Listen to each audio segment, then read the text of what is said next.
The thing is, Aspire didn't help me only in my football career. It also helped me like personally.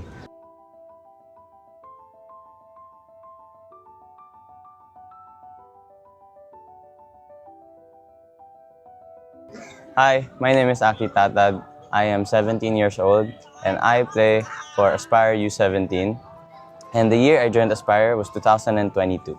My journey with Aspire is actually interesting because when I joined Aspire, or when I joined the Kickstart, they didn't actually have a team for me because I kind of started late in a way.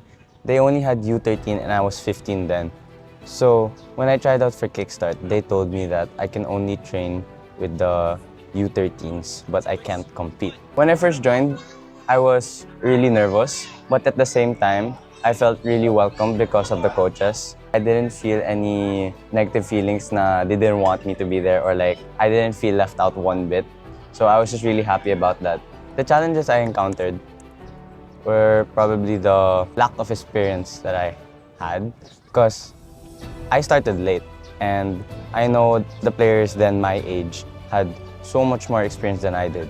So I really had to catch up. So what I really worked on first was my technicals overall and trying to learn as much things from the coaches and the team so that when I'm ready, I know what to do. So he actually started in Aspire last 2023 with his brother Xavi. Nag-start sila ng hindi naman zero knowledge on football. They were training elsewhere before. But when they started with Aspire, ang layo talaga nung gap between the elite players and them, basically. Given yung skill gap na yun, the main qualities that we really liked in Aki, yung number one is yung hard work talaga niya, yung perseverance, di ba? Yun nga, so ang layo nung skill gap. But then because of his hard work and perseverance to really wanna get better, yun talaga yung nag-propel or nag-accelerate nung growth ni Aki. Yung skill set na meron si Aki for 2008, hindi pa at par dun sa ibang 2008 players na ka-batch niya. So, medyo delayed rin siya for a 2010. But then, yun nga, because of his perseverance and hard work, unti-unti nakaka-catch up si Aki. Tsinaga niya talaga yung pagsistay niya sa Aspire. Even though hindi siya nakakalaro ng competitive games, nakakalaro lang siya sa amin during the friendlies. My biggest changes from training with the U13 and the U17s, overall, I think it's my, no, I don't think, it is. It's my attitude because I had zero discipline and the one coach or the two coaches that really taught me discipline were Coach Vince and Coach Anto. When I first saw Aki, my first impression was, wow, this is one athletic kid. He had speed, he had power, thanks to his dad's genes. His dad was a former athlete as well. And eventually, I saw his determination. He was driven to learn and improve. He knew he was catching up in terms of technical skill and competitive experience. So he was very hungry to learn. He was very open to feedback, and he really made sure that whenever he went to training, he would learn a thing or two. One moment where I can say na wow, I've grown as a player was actually recently. I was training with the Ateneo varsity and I just noticed how I'm really playing with them. I can catch up or even surpass some of the other players. I can outthink them, I can outrun them, I can help assist while other defenders chase me. So that's really one thing that helped me notice na wow, I've really grown as a player. 2023, wala kaming team for him, pero tsinaga niya, he wanted to stay in Aspire. We accommodated him, di ba? We trained him, we developed him. And now, fast forward to 2025, yung growth from 2023 to 2025, I would say na sobrang exponential nung growth na na-experience ni Aki. Mainly because of number one, his perseverance, yung hard work niya, and I would say na he is the ultimate team player. Yes, he couldn't play the U15 games, but then he would be there every game. He would help out the team in whatever way he can. So for example, he would be the ball boy of the team. Every time the team needs encouragement, he is there. When we need the players to get challenged, Aki will be the one to push them. Okay, so yun talaga, nakakatuwa yung qualities na yun in Aki. So I would say that he is the ultimate team player in our team. Aspire Football Academy didn't only just help me grow as a football player, but also helped me outside in my personal life. Like, the values I gained through Aspire is just, like, if I just think about it, it's like amazing. The discipline, the attitude they helped me, the heart they taught me, the passion, all of that I can apply in my personal life, and it has helped me grow as a person and helped me inspire others. Because right now, what I'm always like thinking about with Aspire is heart and passion. That's the one thing that they really taught me. During my Kickstart days, I was really scared to make mistakes. Like, I was thinking that, oh, all these players are better than me, oh, I can't do this, oh, I can't do that. And then the coaches would just say, they don't care about your mistakes, just win the ball back. So I always had that in my head, and that also relates to heart. Like, no matter how good you are, as long as you have heart, you'll be fine. Throughout those years not being able to compete, you know, he really made the most of his opportunities. Even if, you know, you'd see that, you know, he'd get frustrated sometimes not being able to play competitively, but he held on. He really just focused on improving himself, and he was just, you know, determined to be able to, you know, be ready that one day when he's given the chance to compete, he'll be ready. I would describe Aspire as holistic. Why? Because Aspire really doesn't just cover the football aspect, but also includes your personal life and helps you grow as a person. I love that word. Holistic is such a good word for Aspire. I think you guys know that too. I think the two main coaches that helped me grow is really just Coach Vince and Coach Anto with what they tell me. Because the coaches here in Aspire, if something's wrong, they will really pull you out and talk to you one-on-one and really help you. Because I remember one time I had the worst training and I was about to like break down, but I didn't want to because people looked up at me and then I didn't want their kuya to cry, you know. I wouldn't want to see my kuya cry, so I just tried to hold it in until Coach Vince, after the training, he pulls me out and then he talks to me, asking me if I was okay, asking if there's anything wrong, if he could help. And then I just told him that my training was so bad, and then he gave me advice na it's okay to make mistakes, just keep winning the ball back. And yeah, I broke down.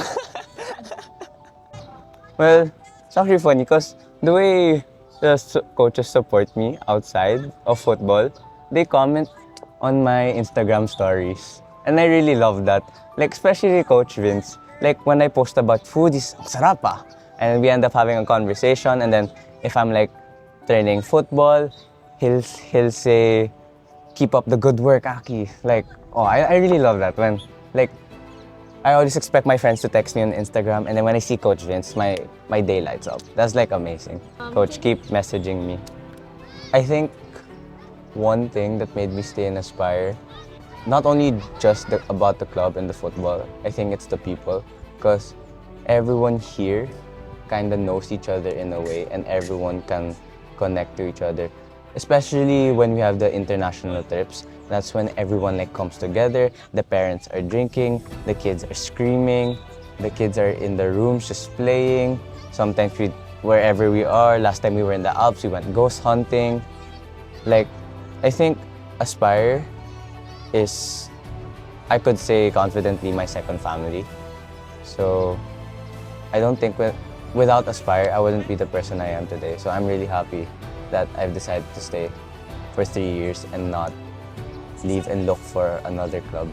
I think it was really the positive environment of supporting, because every time we'd make a mistake, there's always one person there amongst the team or even one of the coaches that would say, Aki, let's go, kaya mo yan, keep going.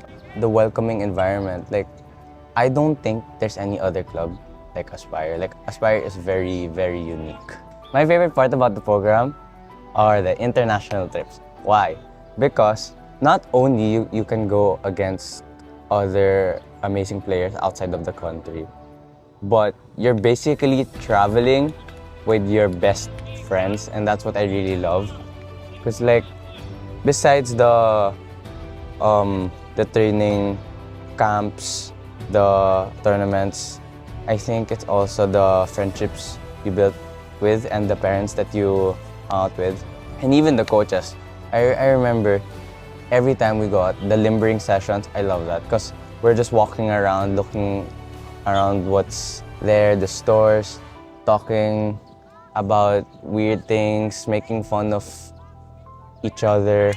One thing that I will carry with me forever that Aspire has taught me is heart. No matter what you do, no matter what goes your way, just keep pushing forward and strive with heart.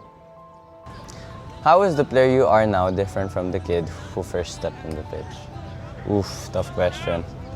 Well, one thing obviously I can say is me as a player overall, my technicals definitely made a big difference because before I couldn't even control a ball well, and now I can control the ball out of the sky, which is great. Another thing I can say is also my tactical. Before I didn't even know simple terms like counter-attack. Because the first time I heard counter-attack, I was like, what the heck is that? So now I know so many football terms. I know how to play well. I know so many tactics because of this club. I can play instinctively, which is really fun, where I don't even have to think, I just do. So that's one thing that's different now. And another is my determination. Because when I first entered Aspire, I had a lack of determination and discipline. So now I think that's one thing I can say. Before, I don't know if people know this term, but I used to be a Dennis the Menace, and now people can call me Dennis, so I'm really happy about that. Tactical, determination, and then technicals. That's one thing I can highlight, probably.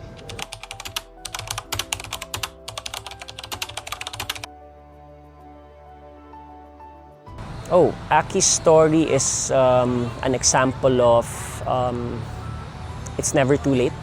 As long as you have the determination, the drive, and you're really open to learn and to grow, you can still achieve so many things. In Aki's case, his first competitive match was with the U17s, and ordinarily this would be a very late start already. But he showed that through hard work and dedication, one can really improve by leaps and bounds. If you have his qualities, yung hard work niya, yung perseverance niya, and then the hunger to just really grow and develop. If you have that, I believe that you can also succeed like Aki. And now we're really super happy that Aki is now a member of the Ateneo Juniors varsity team. That's really a testament to his dedication and hard work. He fell in love with the game and then just really wanted to grow. Kaya rin ang bilis ng growth ni Aki. Number one, yung discipline niya. He really had this eye on the goal na he wanted to play UAP, right? And now, fast forward to today, he tried out for a school in Katipunan, and then he eventually got in their UAP team for the juniors. I recently found out last week they had their first ever Rifa game in the high school open. Very proud of him because I found out that he started the game. 2.5 years without competitive football in Aspire. And then, after all of those hard work put together, and then he was rewarded by being one of the starters in the high school open. We believe that Aki's story can really inspire the younger generation. So I hope those who are in the grassroots, beginner level, you can really find your passion in football, and then eventually, right, who knows, you might be the next Aki. One message I can say to you guys is, It's never too Too late to start. because look at me. I started when I was 15 or even like 14, and the players around me started when they were like what, 6, 5, even 4, and I was still able to catch up. Why? Because I had the determination and I had the discipline to do it. So if you want to catch up with the players around you, keep working hard and just don't give up. Keep having heart. That's all I can say. Puso.